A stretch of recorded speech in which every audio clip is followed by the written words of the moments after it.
My name is Amy Edelstein, and Joran, Oppelt, and I are going to do our best to co-present about the brilliant matrix, which we heard quite a bit about yesterday, or actually Friday night from Laura.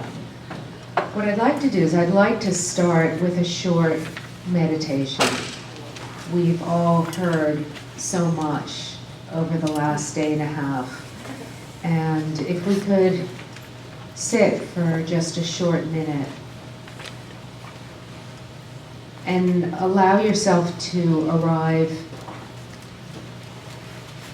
and let go of everything that you just heard in the last session, all of the interesting things that have filled your mind, things to follow up on, people you've connected with. Let it all go. It'll certainly be there. All the important things will be there. And allow yourself to create some space.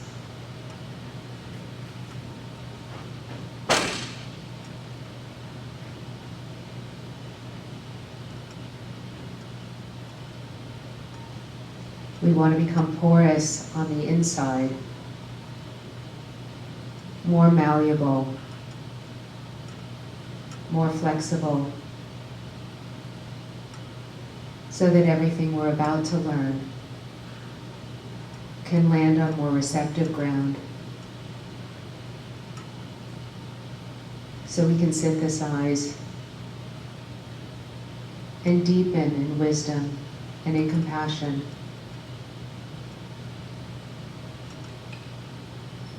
For the sake of all beings and for the sake of the cosmos.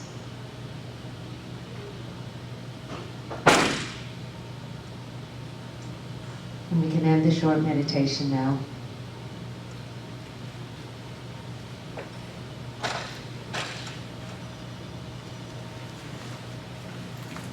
So in this presentation, what we're going to do is Joran and I are going to look at the model of cultural development, the model that Laura laid out, that's been worked, most recently and popularized most recently by Don Beck and Ken Wilber, but many other thinkers have contributed to our understanding of stages and layers of cultural development.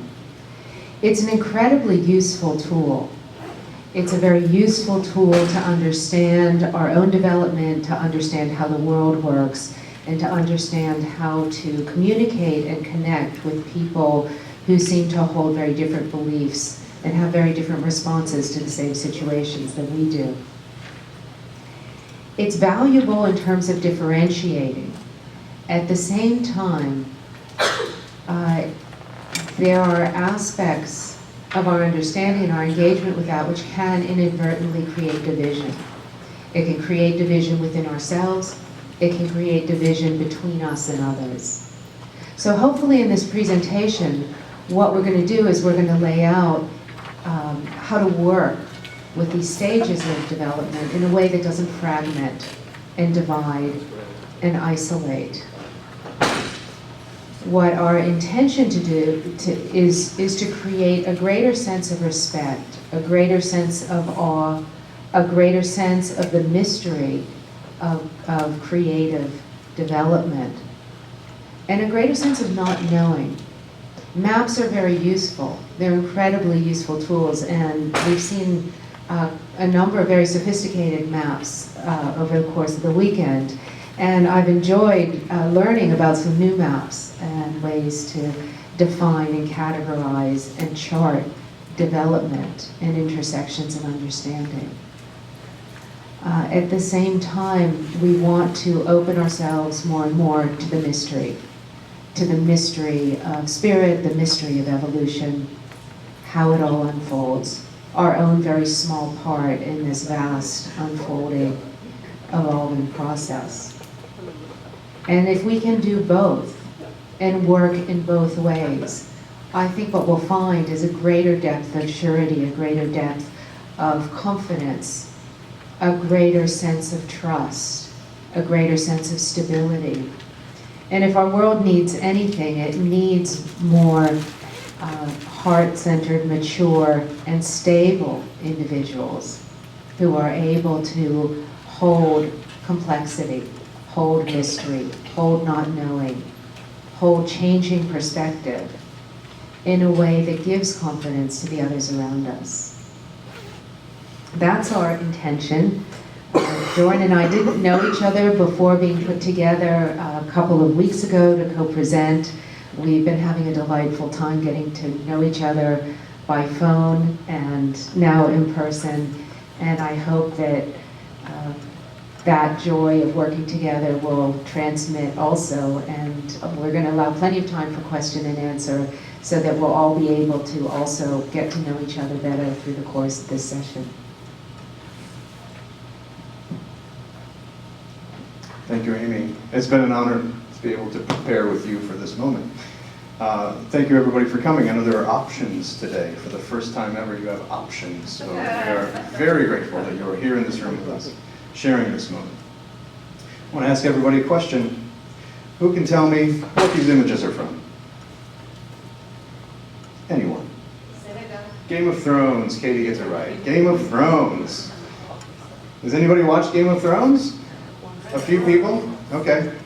Well, if you're not familiar with Game of Thrones, it is a sprawling and bloody and violent depiction of a kingdom called Westeros, where bloodlines and families are battling over the Iron Throne.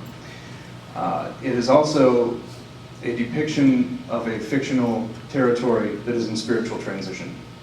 They are simultaneously shifting from nature-based religions to mythologically and numerically based polytheisms into this newly emerging and highly contested monotheism, ruled by the one true God, the Lord of Light, that demands blood and fire sacrifice.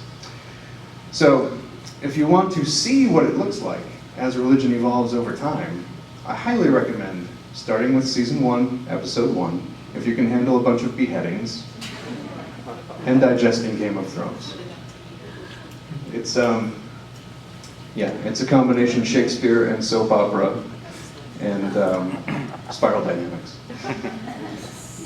So integral spirituality, if we're talking about religion having the ability and the potential to evolve, has definitely evolved over time. It has been influenced by the teachings of many, some, a sampling of which are pictured here.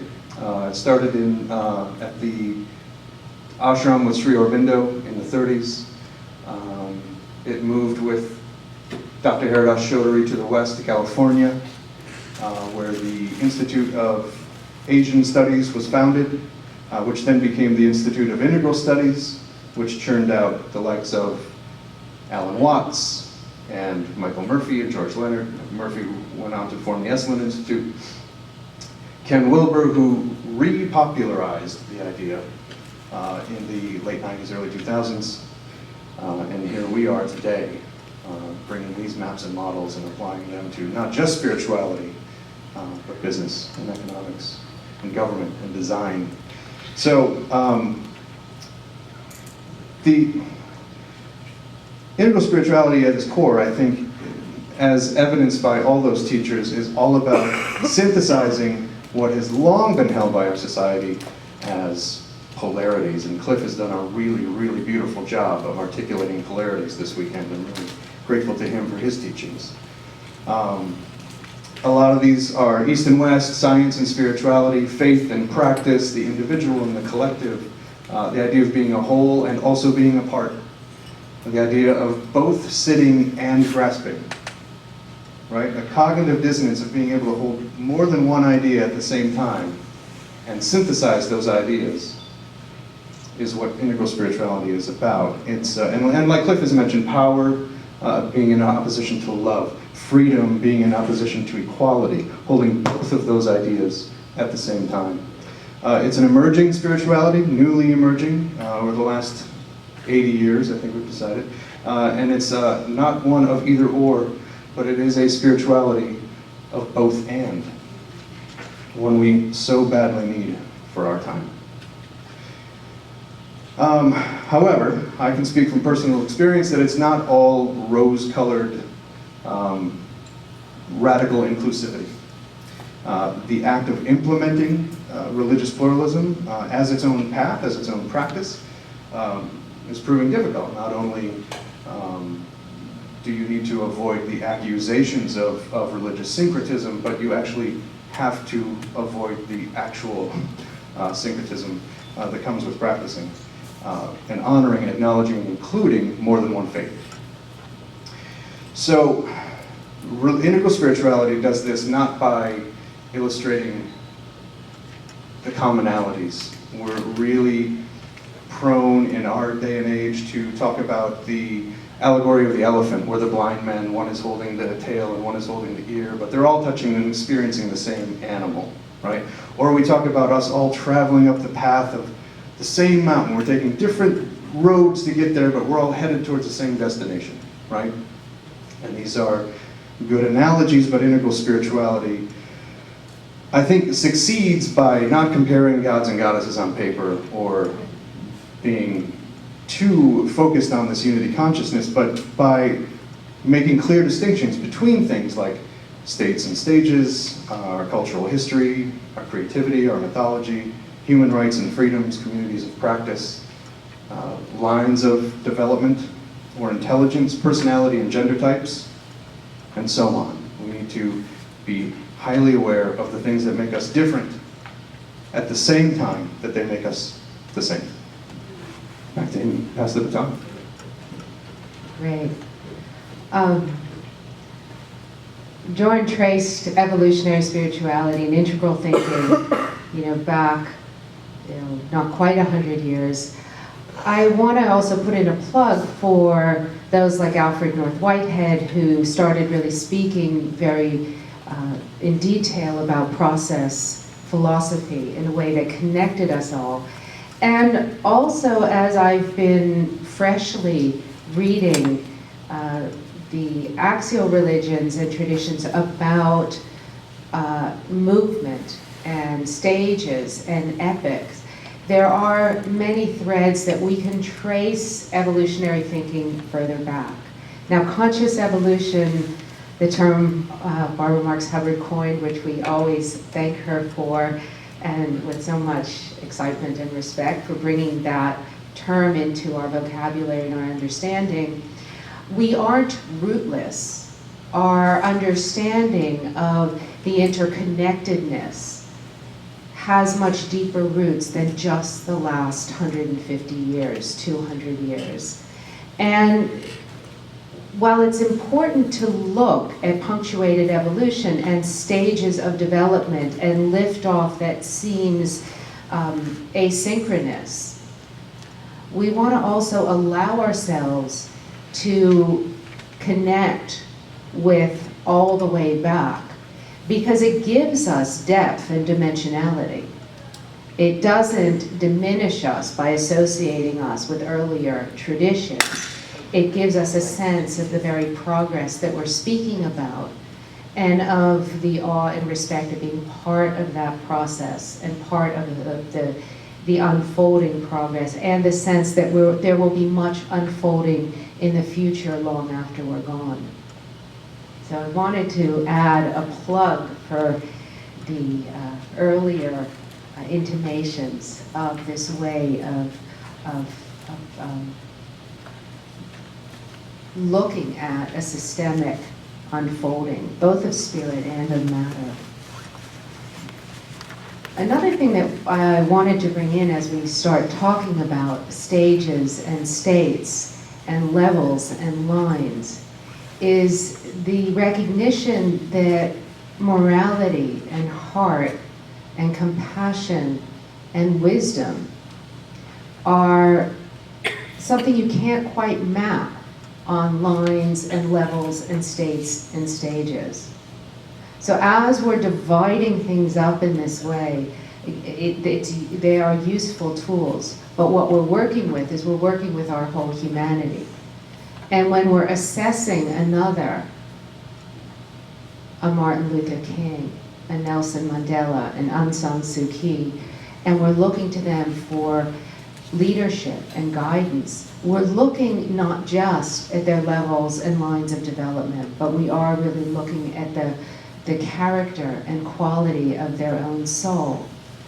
And for ourselves, as we are developing our intellect and our understanding and our systemic thinking and our complexity and our ability to work across disciplines, our ability to look at those 12 sectors of the wheel that Barbara laid out last night, what we're also really looking for in ourselves is the deepening and the dimensionality and the character. I've heard, at times where people who like to work in very sophisticated models have felt some criticism of the Dalai Lama saying, my religion is kindness. And from a certain perspective, I've understood that. But when we look at his moral stature and his ability to work across complexity and to hold tremendous suffering and to wield power, to transfer power peacefully across factions, to break tradition, we're looking at something that's very, very complex. And so when he speaks about that kindness, it really is that depth of vision and heart and compassion that allows you to open up to complexity. So I don't want to pit heart against intellect and cognitive development. I don't want to lay them out as almost diametrically opposed, that you can be a great yogi and develop this sense of heart, or you can be a great integral synthesis and develop this very complex way of working across disciplines. I think for us, our background, our experience, and our lives are much more complicated, so we really want to see those two as deeply interrelated.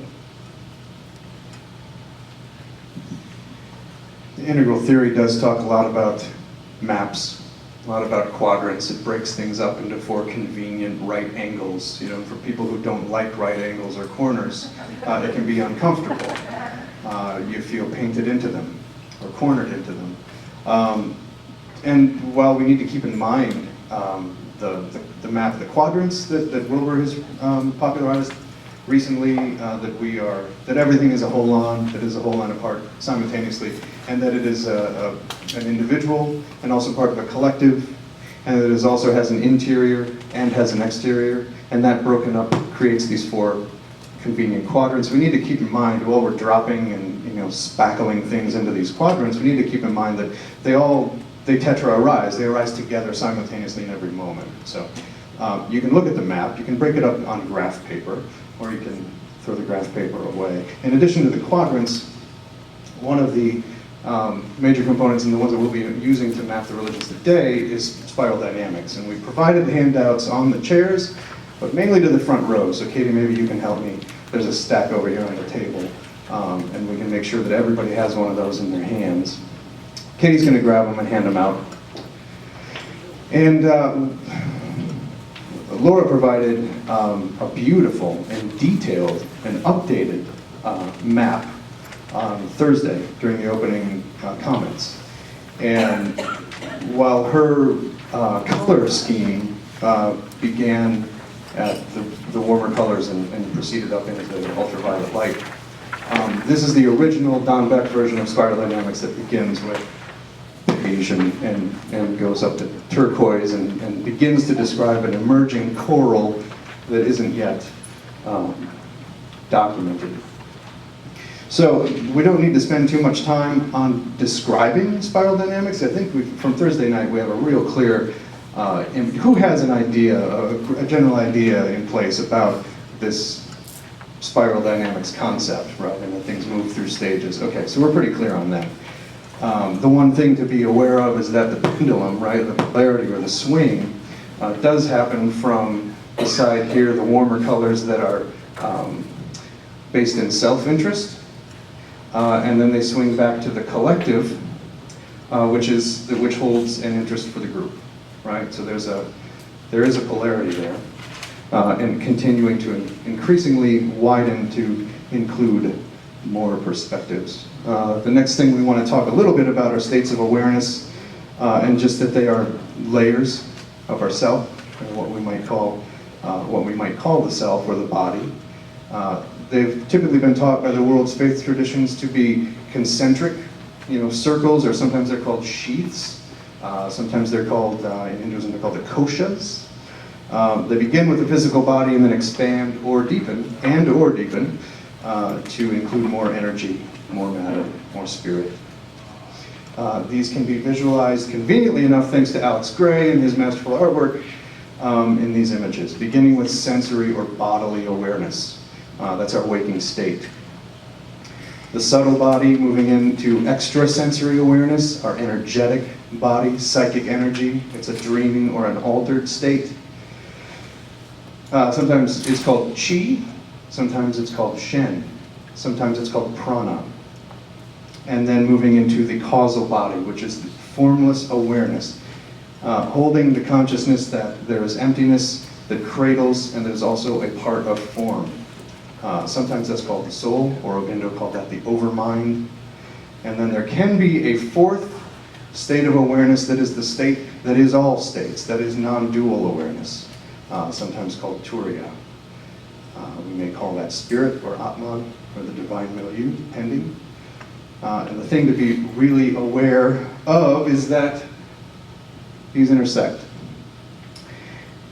Someone can be at the highest peak state of awareness, in a state of bliss, in a state of a rapture, and yet themselves be at a blue, traditional, or ethnocentric stage on the spiral.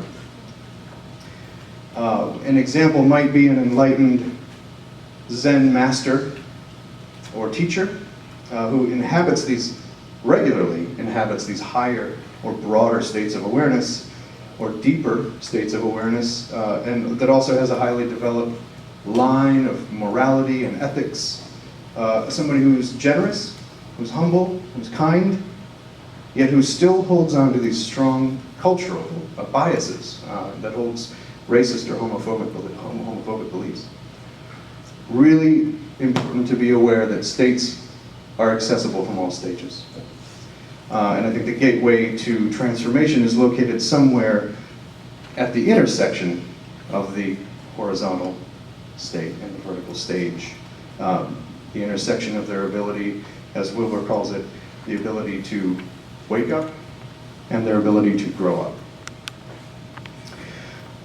And the key to that gate, I think, is found in the hub of the wheel. I think that it's important to notice that we're here today talking about the intersections of psychology and spirituality and government and business and art and the world's wisdom traditions that have been handed down through history. And I think that the intersection of all of those disciplines is the hub that Barbara's illustrating.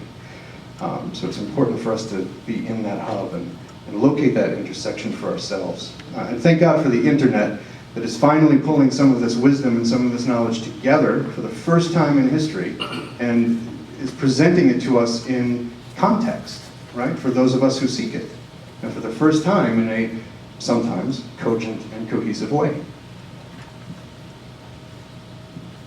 That's great.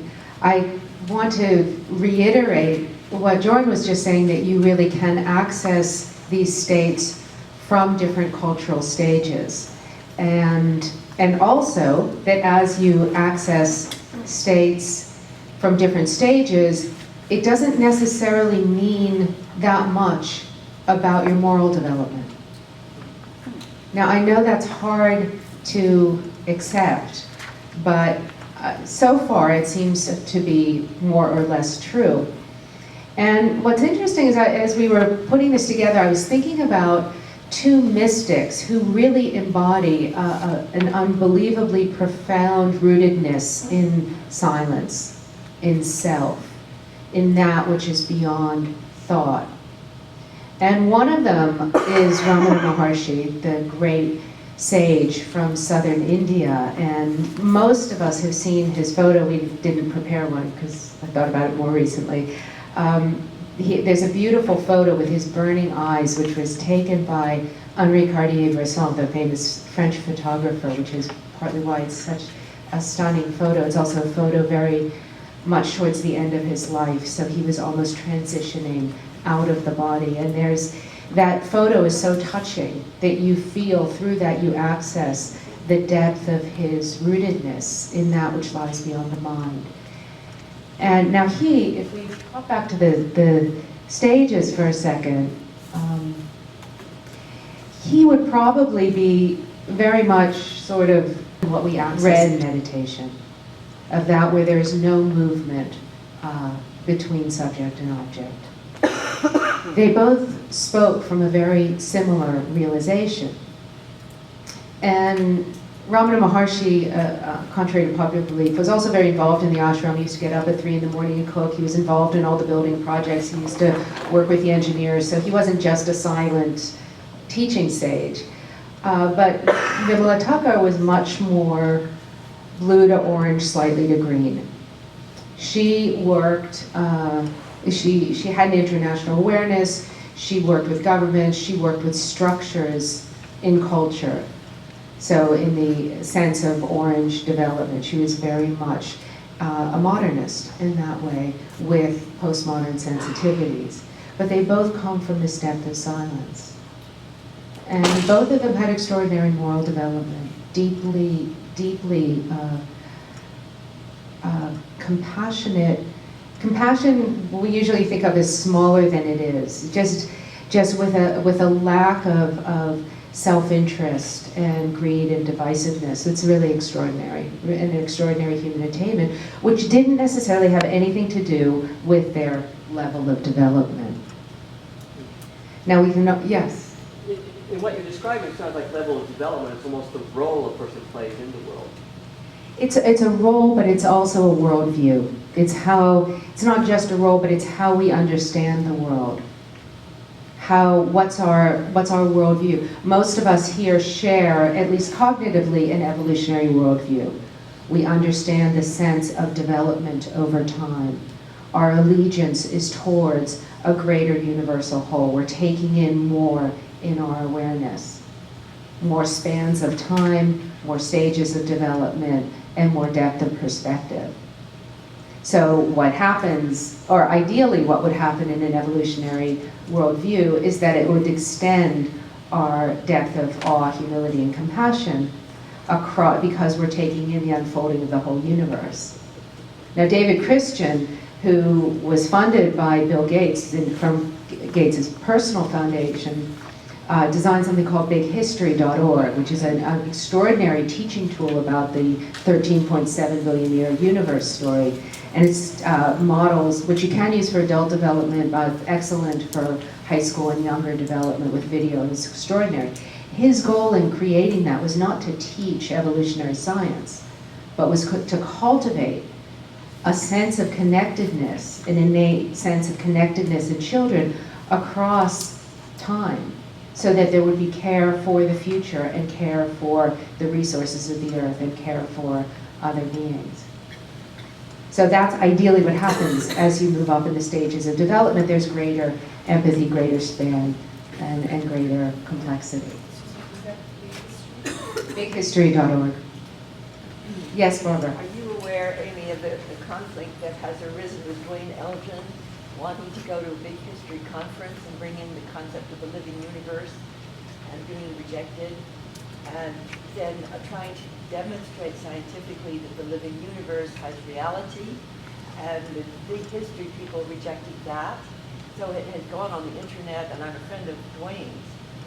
It's a major issue that has come up, and I don't know how you deal with it, but big history is more reductionist in its view of reality, as I understand it. Thank you very much. I hadn't heard that. Very interesting. So you can see that there are ways to share these worldviews and have very different conclusions about them. You can have a more materialist conclusion. You can have a more spiritually based conclusion. There are a lot of ways to interpret what we're saying. And I think that example, I didn't know about that. I'm curious to look into it. But it does indicate the complexity we're talking about. Yes? Yeah, now see, the way that came about, because I was in the midst of that, Excuse me. We're going to take a little digression, but that's okay. We'll Yeah. get back on track, don't worry. So the people in big history who rejected that point of view, from the integral point of view, very easy to understand. They're in third quadrant fixation. Anything that's in the first quadrant that's spiritual or in that dimension, they a priori from their academic training reject. It is not real, it is not relevant, it's old-fashioned superstition, we are not interested. Now, where the segue is going to come, it's very interesting that David Sloan Wilson and Barbara just connected this morning about 9:30. It's going to come where the pragmatics of globalization are going to come up with what David Sloan Wilson calls equivalence. That it doesn't matter what type of experience you're having, first quadrant or third quadrant, that when it comes down to where things are Could going... you just define first and third for everyone so that okay. So first quadrant is first-person experience, the Right. deepest subjective understanding that we get in our personal downloads. No need to verify it, no way to verify it, it's all out there. Now science went to quadrant 3, third-person reality, objective. Everything's testable, verifiable, predictable, and the value is veracity, what explains the most, right? So if you're caught in that, you a priori don't think that these other things are relevant. But at the moral level of what's driving the planet now at the level of heart for change, there's an equivalence in the morality and the drive that people have for a better world that's going to allow them to make, it's actually the integral jump. I mean, everybody who's done integral talked about it, that these quadrants and experiences have equivalence and they can all be on the table. You don't need to have that direct experience in order to entertain the implications of the 4-quadrant reality. Great. Thanks, Kurt. So as Kurt was saying, and as Barbara pointed out with that example, what we're looking for is we are really looking to synthesize and not just have deep spiritual experiences, not just access deep states of consciousness, and not just cognitively understand movement up development, but to develop within us a shift in our sense of self-identification, so that our lens on the world is integrated through the exterior, through the interior, without drawing these demarcation lines.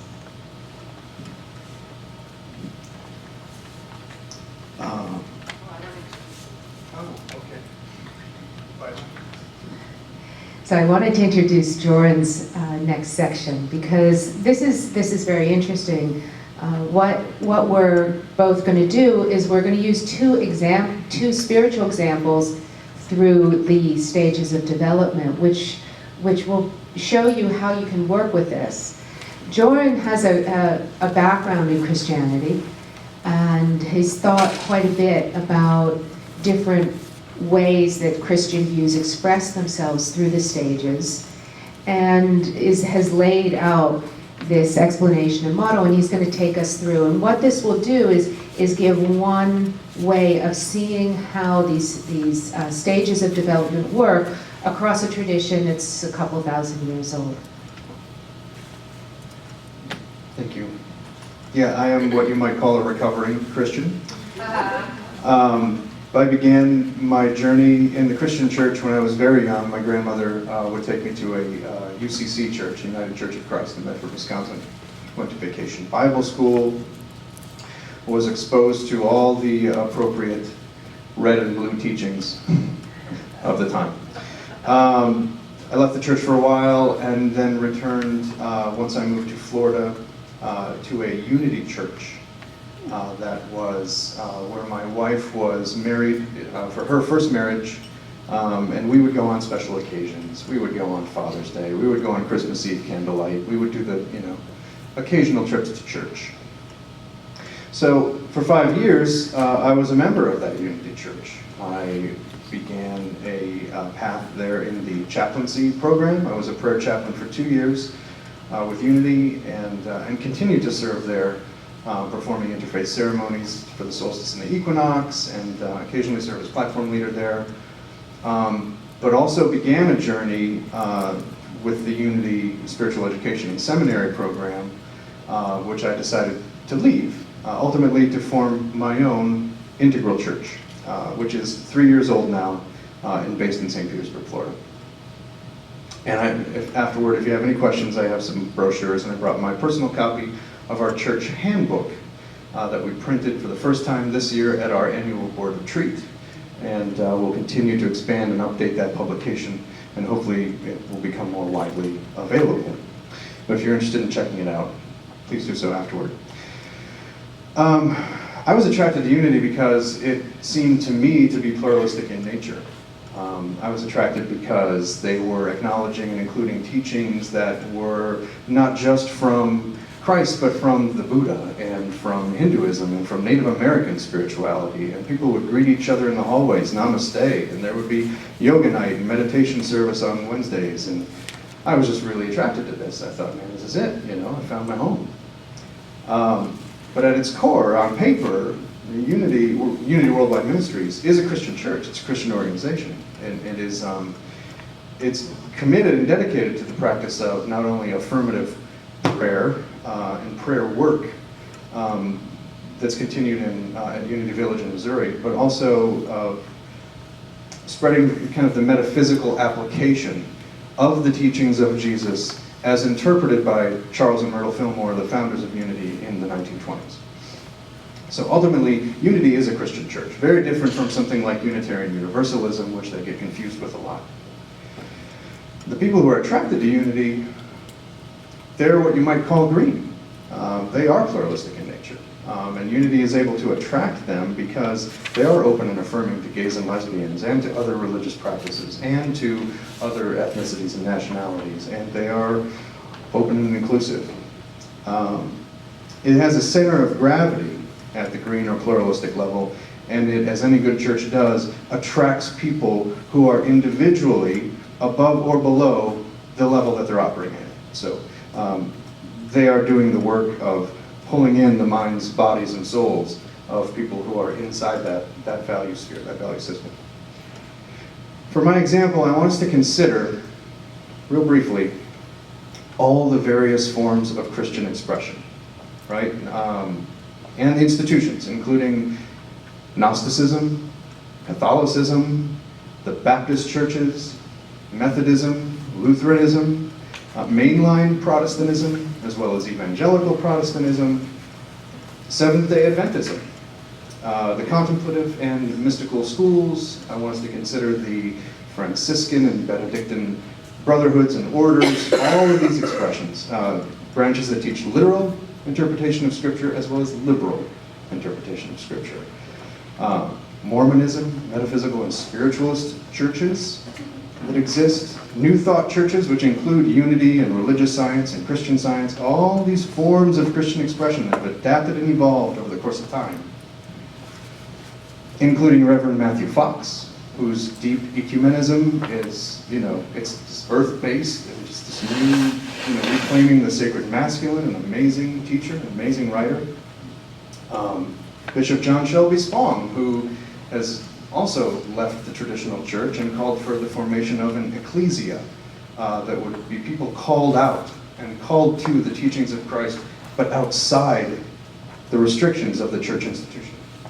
So all of these structures and expressions exist because of their center of gravity, their ability to attract these people. And I want us to consider the possibility that if there were no maladaptation or evolution in any of these structures, there would be no progress. There would be no dissent, there would be no schisms, violent or otherwise, there would be no reformations from within, and there would be no change. So, Christianity and religion as a whole continues to evolve. Every year new branches sprout. And I'd like to take it as an example, apply the concepts of spiral dynamics to my experience in the lineage of Christianity. How we might look at the teachings of Jesus, the symbology of the cross, and the teachings of the school of Christianity, and how we might understand how they can all be interpreted in numerous ways. So skipping beige, obviously, because that's just where people kill each other if you don't agree, or if you have food and one person doesn't. We'll skip beige. We'll jump right to purple, which is the tribal right? Magical value system. This is obviously a pre-Christian structure, right? So most cultures at purple, Christianity didn't exist yet. But if for some reason an individual was inhabiting a purple stage of consciousness and they were inside an expression of Christianity, the cross might look like a cosmic clock, right? Or the four directions, four elements, the four corners of the world. If we were taking it in the instance of the crucifix, where it was used as a tool of torture or death, it would be viewed with superstition. Because at the purple level, the symbol itself has the power, not the individual. The symbol has power over you.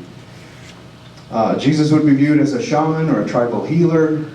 And at the tribal level, we would need to include the Gnostic teachings found in Nag Hammadi, and all the rituals contained therein that include God as the female, that talk about the divine feminine. When I was 3 years old, I was on an airplane. Now, this isn't necessarily a peak experience, because peak experience would be very nature-based and androgynous. They might show up as a tree of life. I was in an airplane at 3 years old, and I was looking out the window, and what I remember was that there were clouds as far as I could see. It was like a field of cotton. I felt that if I stepped out the window, I could literally walk across those clouds. And if an angel had walked towards me, I wouldn't have been shocked at all. And my mother leaned over at the time and said, "What do you see out the window?" And I looked at her in all sincerity and I said, "It's heaven." I mean, I felt I could literally jump out and enter a spiritual realm. It was very real.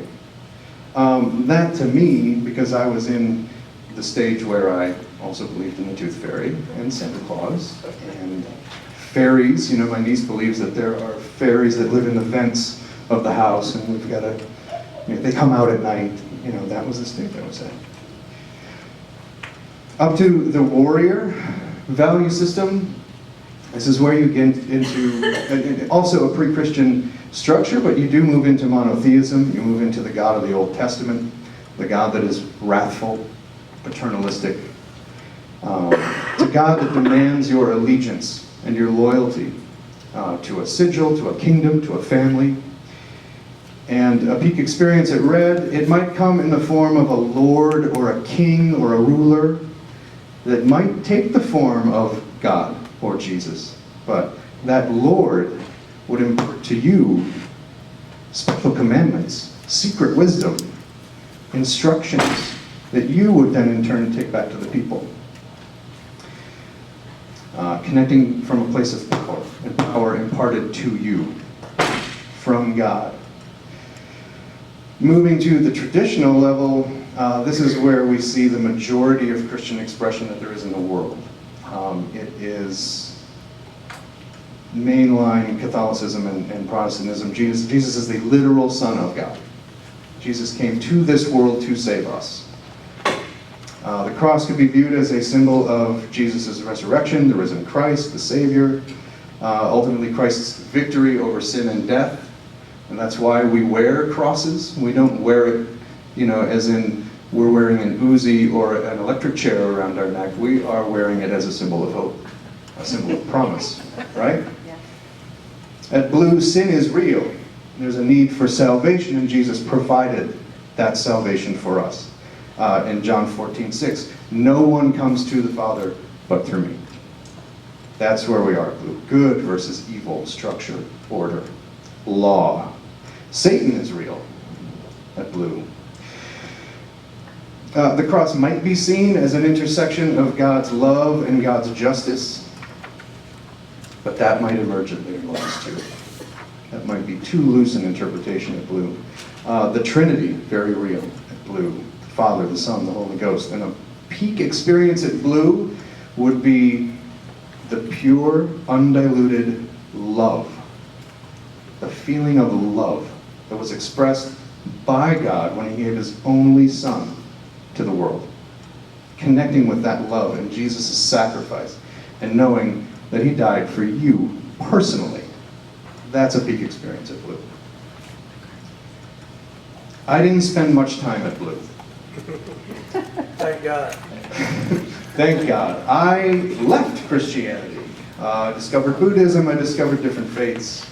I just got turned off. I was 13, 14 years old and in arguments with my grandmother about Jesus, did he exist? And,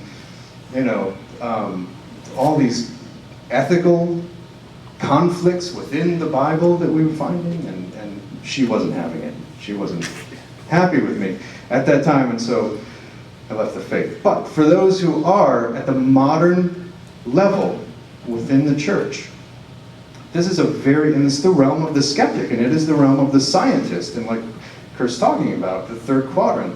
Christians exist here at this level and have very real experiences. It's an ethical approach to Jesus and the Scripture, right? A moral approach to the teachings. Christians at Orange could see the symbol of the cross reframed as the vertical line, the infinite nature, the love of God, crossed by the horizontal line, which is the finite or the limitations of man or the body. You also, as Laura pointed out on Thursday, which I'm glad she did, you also see an increase in greed because of the modernistic structures that are in place. You see the prosperity gospel begin to emerge. And rituals that survive at Orange, I say they have a rational foundation. They might be reinforced by greed or some kind of expectation, but and Laura I think described it best by saying he still goes to church, but now he goes there to network. That expressed it perfectly for me. The downside at Orange and of modernism in general is that mechanistic view of not only biological life but the universe, and the rituals begin to be the same. You see in Catholicism the dispensing of the sacraments, right? The assembly line of salvation that the organized church can provide.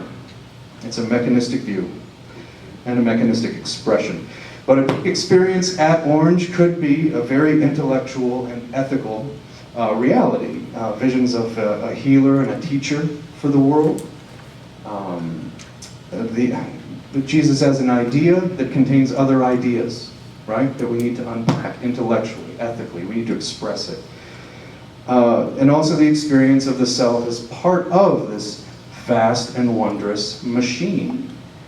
While I had left the Christian tradition or the Christian faith, I was now reading Bertrand Russell, reading a book that was called Why I'm Not a Christian. I was reading about quantum theory and color and Gödel and Escher and Bach and all of these scientific expressions. Friedrich Capra's Tao of Physics. I was into learning as much as I could.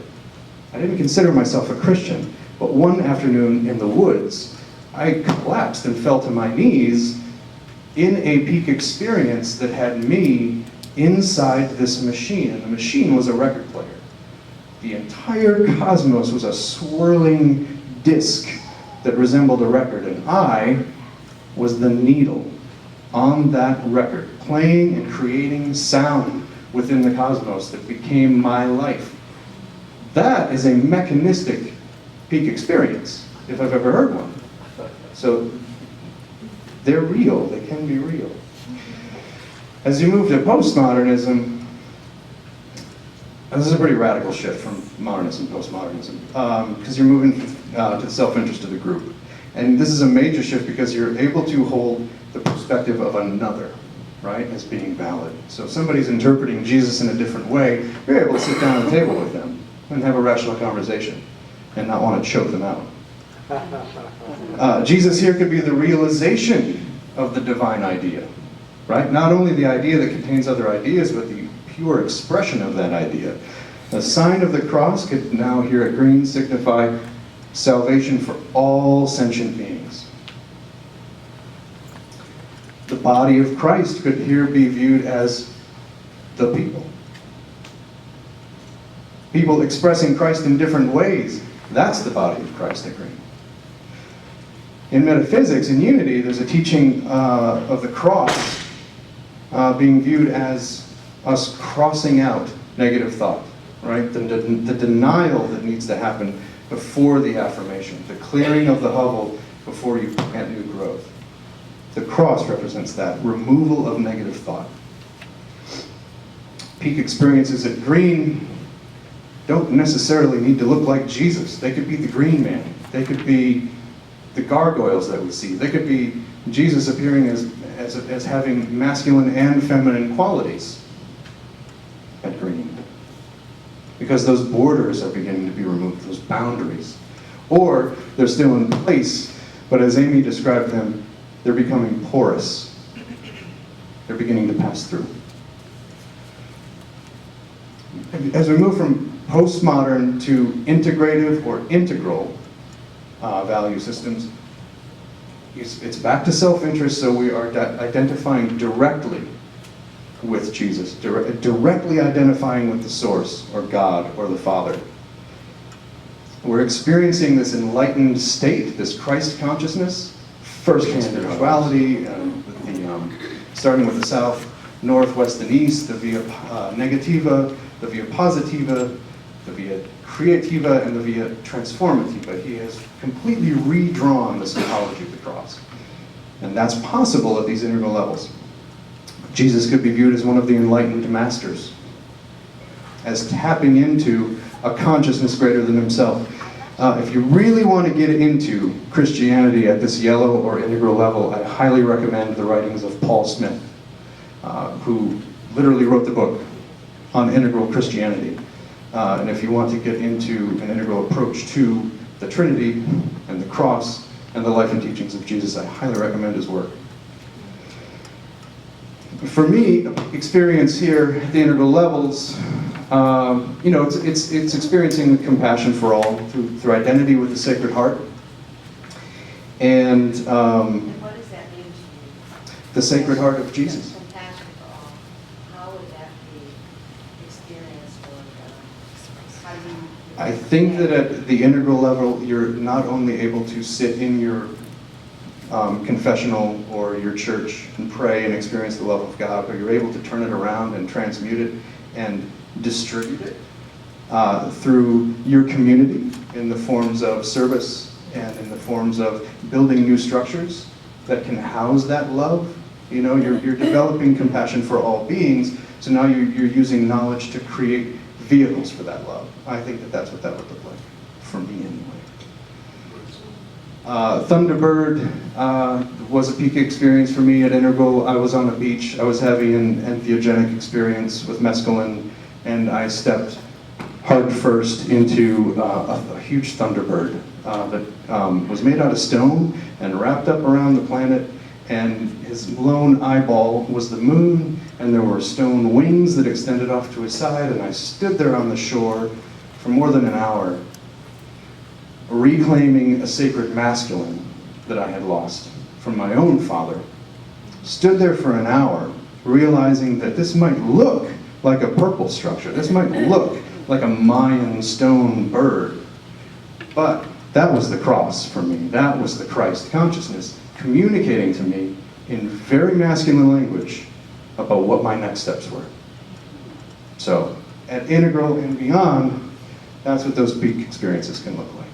At turquoise, or the mystical level, we're talking about not only salvation for all beings, but we're talking about salvation for all beings in all worlds.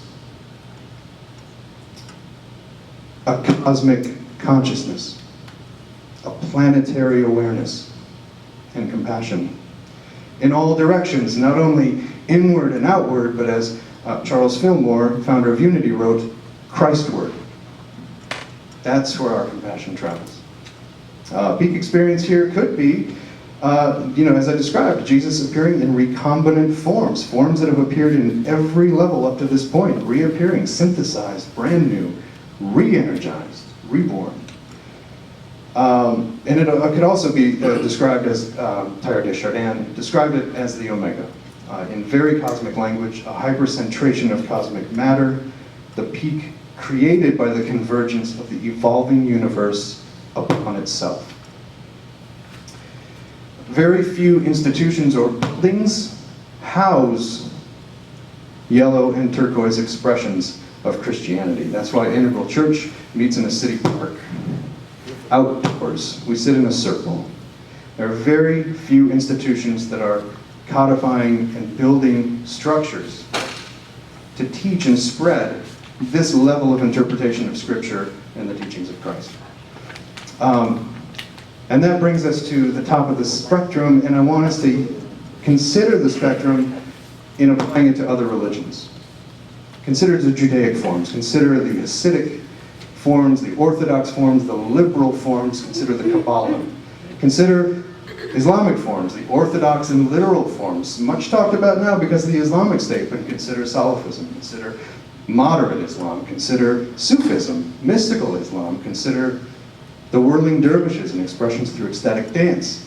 You can also look at Buddhism through the same lens. You can talk about traditional Theravada, Mahayana, Vajrayana, into the teachings of Shambhala and spiritual materialism. Integral is putting forth now the idea of a fourth turning of Buddhism, that the wheel of Buddhism is now turning again for a fourth time and continuing to evolve. So we can look at any faith tradition through the same lens. Right now, Amy is going to guide us through looking at it, evolutionary spirituality, through the same lens. Amy.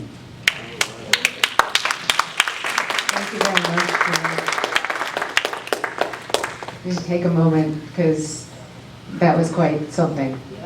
He took us on quite a journey, and you can see that all the stages are alive and well in, someone who was definitely not born 2,000 years ago. So I'm at a crossroads. We have 20 minutes, and I do want to make sure that we have some time to interact. And I also want to take you through some things which I think are going to be instructive and helpful. So we're going to see how it goes, and also if you have questions during, then I'm happy to raise your hand. And my path, my earliest path was in sort of leftist Judaism. I was raised in a congregation that had no rabbi, and we had a woman cantor who was a voice student, and I was very involved and used to lead services. And that was my first experience of cosmic consciousness, was when we were doing some prayers about God as one. I was like, but of course, I had this flash, and I recognized that cosmic consciousness, the unity of all things, was in fact reality. Fast forward, I got introduced to Eastern religions in college. I went to a very good school, but I was only taking classes with professors who I thought were the best in their field. I was really looking for wisdom.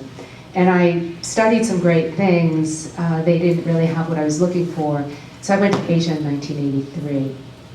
I was fortunate to spend the better part of 4 years, mostly in retreat, back and forth between the States and India. I did a 3-month silent retreat. I spent 12 months in the Himalayas. I studied Tibetan language with a monk at the Dalai Lama's monastery and studied with 2 lamas there. I spent time at Shivananda Ashram with the great Swami Chidananda Maharaj and Swami Krishnanda, who are no longer with us. And so I really had, in the space of a few short years, I packed as much in as possible. I was determined. In 1986, while I was still in India, I met an American teacher named Andrew Cohen, who founded the organization Enlighten Next. And up until about 3 years ago, I was a very integral part of that whole community. It was a residential community and also a global international community. A lot of what we did, particularly from the late 90s on, was really work with the principles of conscious evolution and an evolutionary worldview, very much inspired by the work of Teilhard de Chardin, Sri Aurobindo, and Ken Wilber, Barbara Marx Hubbard, other people who have talked about an evolutionary worldview. And we were really working it. It was a community of intensive practice. Mostly, I was in the main center, so there were, in the late 90s, there were about 70 residents, about 150 on the weekends. We did several hours of practice in the morning. We all lived and worked together and ate together, and then did 4, 5, 6 hour meetings pretty much 7 days a week, all days on the weekends. It was really an evolutionary cauldron, for better and for worse. So I have all kinds of thoughts and impressions about communities. A number of years ago, I can't remember when it was, maybe 2008 or something, I was at the AGNT conference in California presenting on the evolutionary experiment of Enlighten Next, and Barbara was there asking my husband and at that time teaching partner Jeff Carrera and I were co-presenting, and she was asking us lots of questions about how this really worked. And we were really in the process of experiencing extraordinary explosions of collective awareness, collective awakening, of the sense of intelligence beyond the individual, the sense of personal resolution arising out of that experience of collective, we didn't call it collective intelligence, but that really became the movement.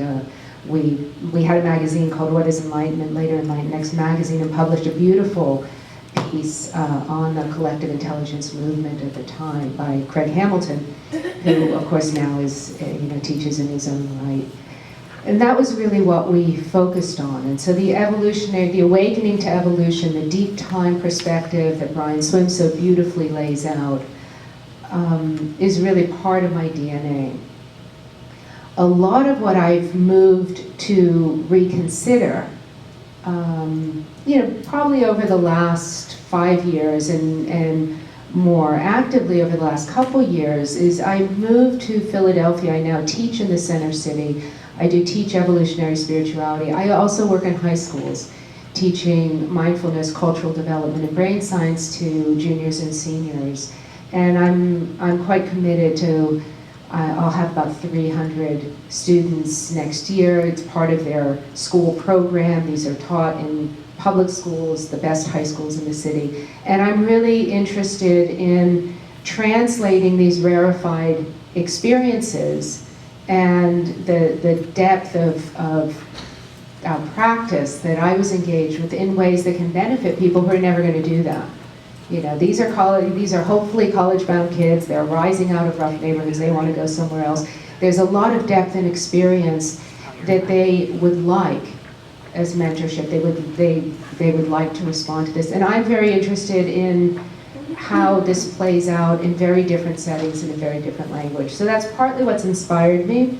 I've also been very much inspired to go back to many of the teachers in the blue religions that I was trained by, and to reconsider their offerings and the mystical depth now, and also to support people who live in settings where they don't have the advantage and opportunity of having a close community. So how do you create something that I call an urban congregation? How do you really do that? So these are questions that are on my mind. So I just want to share that so you know that what I'm going to do right now is I want to take you through these levels of development as expressed in evolutionary spirituality. So there are probably, I don't know, a dozen teachers who are actively teaching this kind of collective development, evolutionary development, evolution of consciousness in different ways. They're very good. There are a lot of different processes and practices. And, and there are also pathologies in that movement, like in any movement. If you look at Christianity, we've just had 2,000 years to see those pathologies play out. In this movement, you've had less time, although we've seen some of those pathologies played out. So I'm not really here to address that, but what I want to look at is I want to look at how this leading edge thinking carries with it all these other stages. Because as I said in the introduction, I want us to open up, to become archaeologists of ourselves and archaeologists of our current experience, so that we don't fragment, so that we don't disassociate, so that we don't become, spiritually arrogant. And an evolutionary worldview tends to fill one with so much enthusiasm and excitement that inadvertently it can also lead to less respect and less humility. The blue traditions do a lot to teach respect and humility, and they're very strong in that. So that's part of the process of why I'm doing this. So I hope that that's all clear. And it's a work in progress. So when I was paired with Joran, this is the first time I've thought of this in the stages. So we'll see how it goes. So let's look at red. Now, also, many of you have done any group work. You've probably experienced some of these things, and I certainly have, and I'm certainly guilty of saying many of the things that at all these different stages, and believing them, and calcifying around them in a way that I don't feel is a true expression of a process-oriented perspective. Process is constantly in movement. We're always in movement. We each also have our own experience that comes from our various life trajectories. And so there are a lot of things that aren't so solid in the way that sometimes we can make them. So tribal is definitely alive and well in the whole tradition of evolutionary spirituality.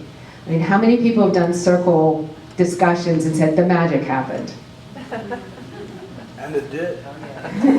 And how many people have said, oh, the last person got it and the circle closed? How many people have felt like there was some kind of grace that would descend when you got together with those people? So these are real experiences, but we can map them on really a purple level. And it also carries with it its own language and superstition, and also ritual and practice. I personally, and maybe it's my Jewish background, I personally believe that ritual and practice is very important, so I'm not against ritual and practice. But often to prepare for these circles, we chant. It could be a chant of intention. It's not necessarily a Sanskrit chant that you do before your yoga class or a martial arts chant. It's a chant that would prepare you in intention. It would be a chant to remind you to leave your self-centered egoic motivations behind you. Bells can do it. We signal a bell, a moment of silence. Some circles use a talking stick that gets passed beyond, which also is a symbol of weaving, the needle that weaves the thread of the conversation, and that thread is the thread of consciousness itself. We use those things in our leading edge evolutionary spirituality. They're purple. Purple's not just what happened 2,000 years ago. And so then we have red. And red's an interesting one because red is the more battle-oriented one. We often like to think of negative characteristics.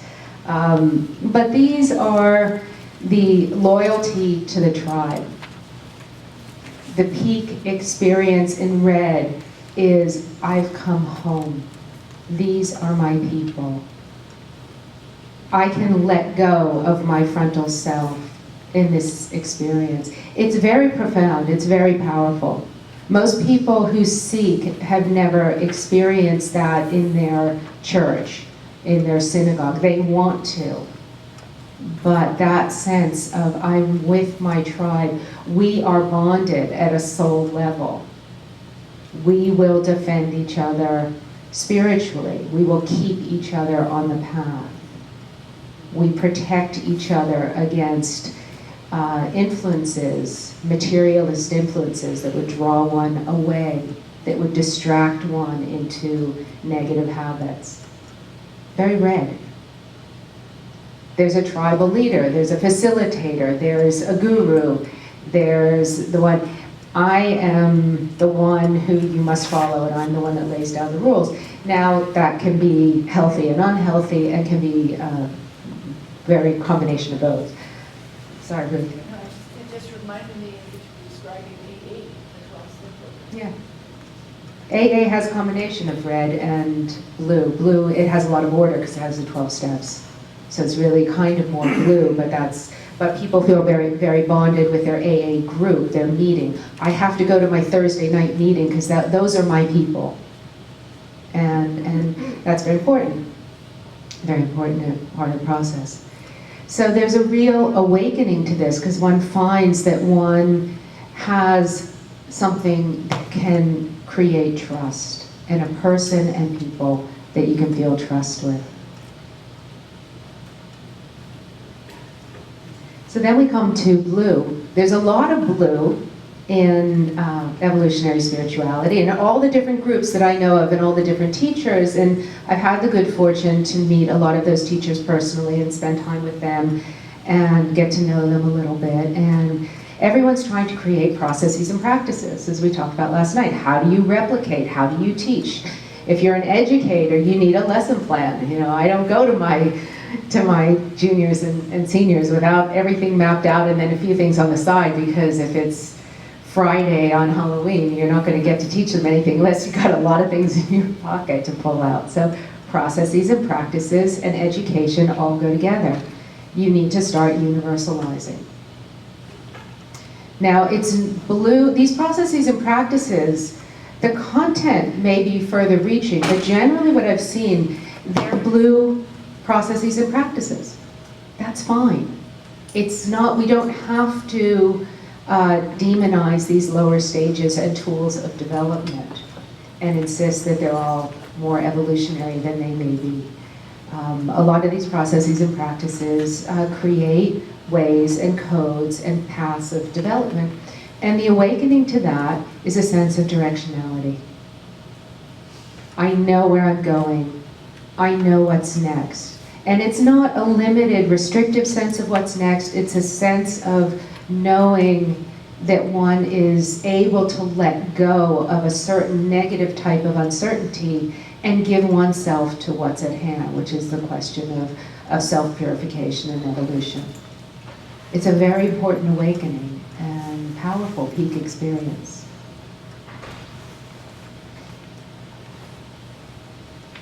So then we have what I feel maps onto the modernist development is the relationship to science and the deep time awakening. I mean, personally, this was my real awakening to evolution. Was Barbara asked me the other day, what was it? And I realized it was a moment where we were researching for an article for What is Enlightenment magazine and watching videos of Brian Swim talk about the universe story.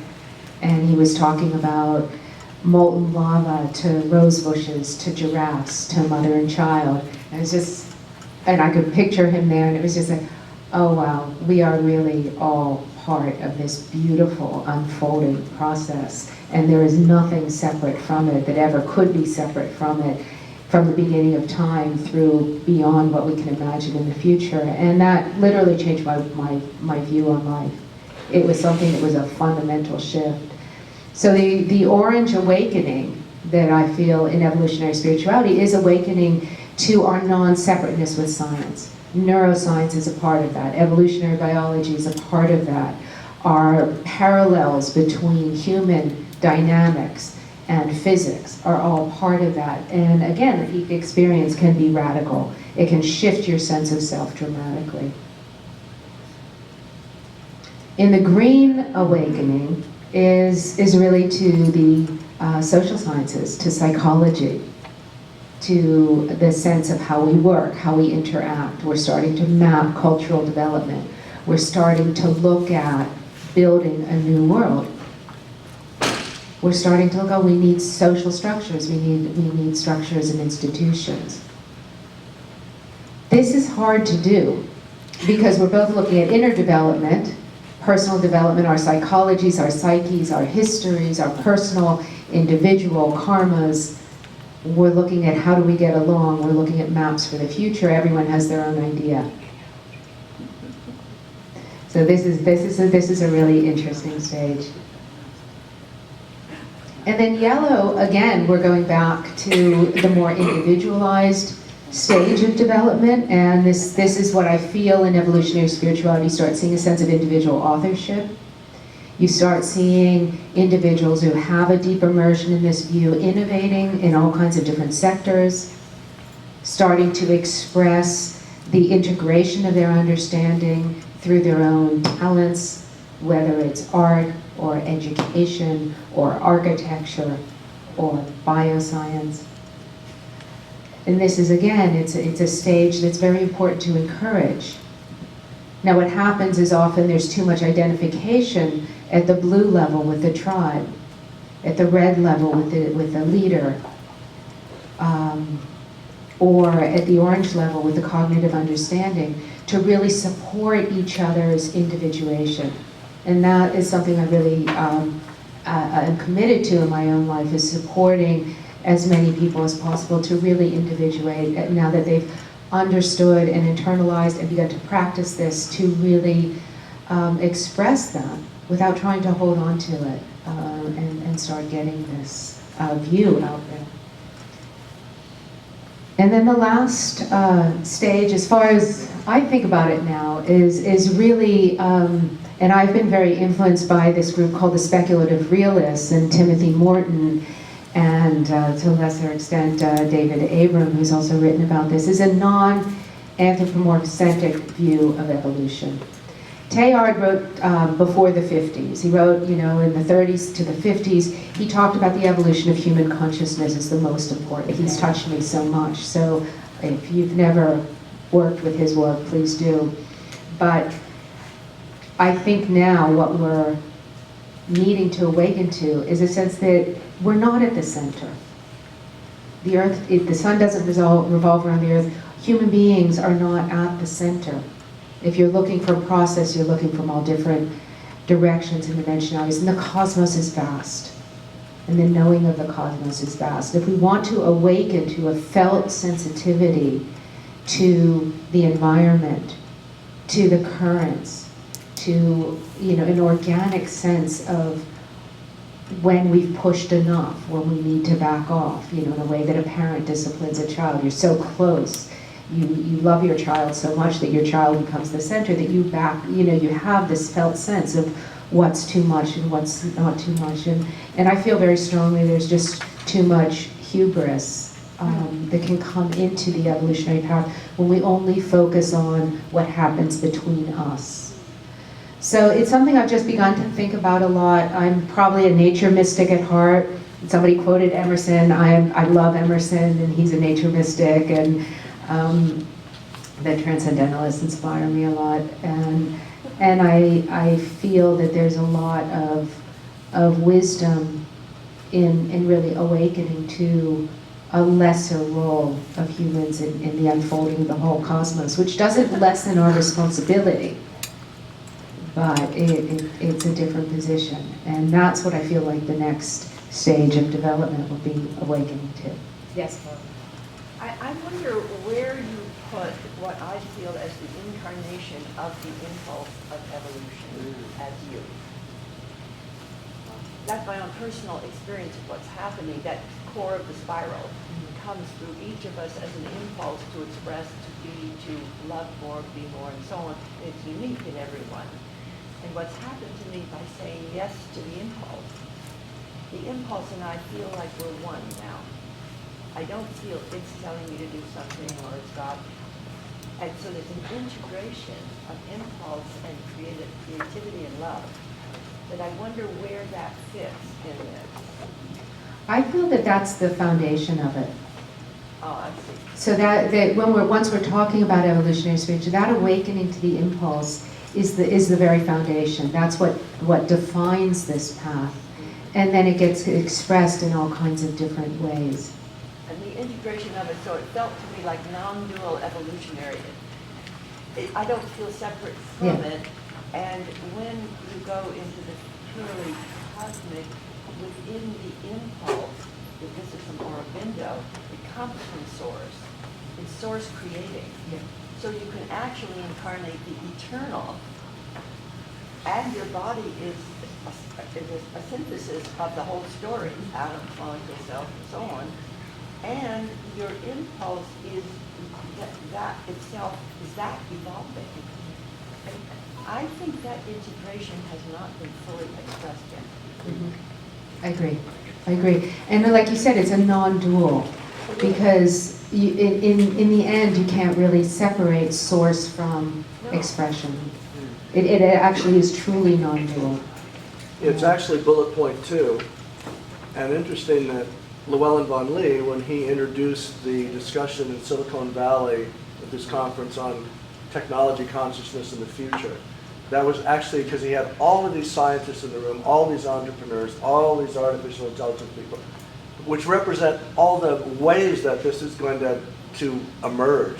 And it's such a cacophony of emergence that without that compass, which is coming, then that is what we have to just know will be able to guide that. Otherwise, the cacophony would just throw it off 1,000 directions. And just another thing that has meant so much to me through Teilhard de Chardin is that evolution has a direction intrinsic to it, not intrinsic to me personally, but I found that it was the same one I had.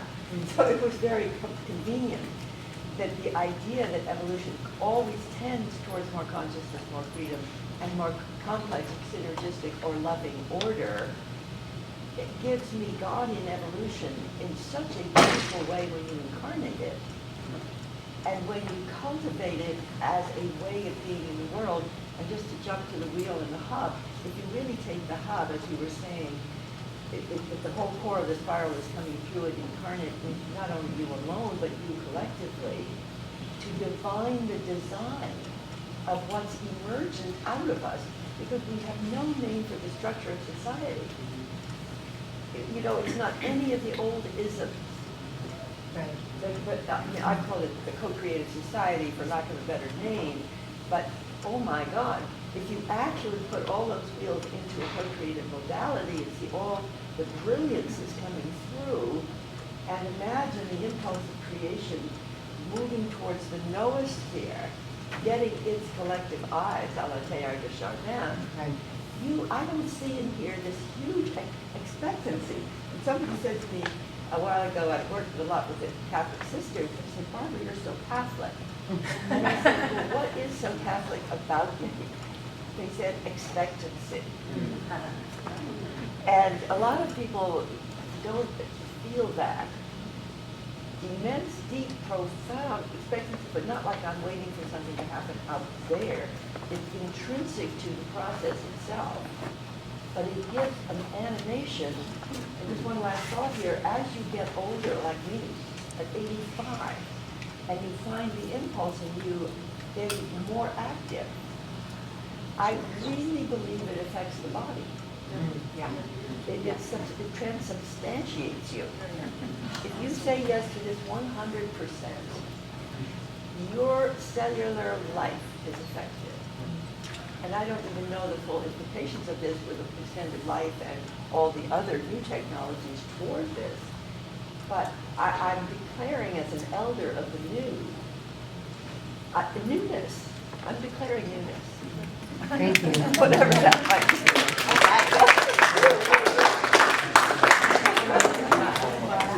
I think we're, I'm gonna make an announcement, just really quick. all right, we're going to have a round table, which Barbara is going to lead, and it's obvious this group wants to extend the conversation. So Barbara, maybe when you lead that round table at 3:30, yeah, maybe you guys can continue this conversation then, because they started the meals early on us again, remember. Okay, and I have one now, well, luminary, these are the luminaries on that round table, by the way. It's going to be Ricardo, Ajoa, Glenn Martin, Kurt Johnson is in the room, Charlotte Haynes and Crispy and Cleve with Barbara and Amy. 3:30. So hopefully you all learned something. Hopefully you all are connected with this model. We're going to continue the conversation, not only today, but tomorrow. I'm going to ask that we close, and we all stand and rise, and if we could all, like we're in church, hold hands. Let's all hold hands. We're going to close with an integral dedication, like we do at our integral services down in Florida. Just close your eyes, pretend you're outdoors in a beautiful city park. Just take a deep breath in. Is everybody connected? We need the AV staff connected too. Why don't you come on in? Just touch somebody's shoulder or something. We don't care. Take a deep breath in. In gratitude to Radford University and Lauren and Glenn and Barbara and everybody here this weekend. Thank you.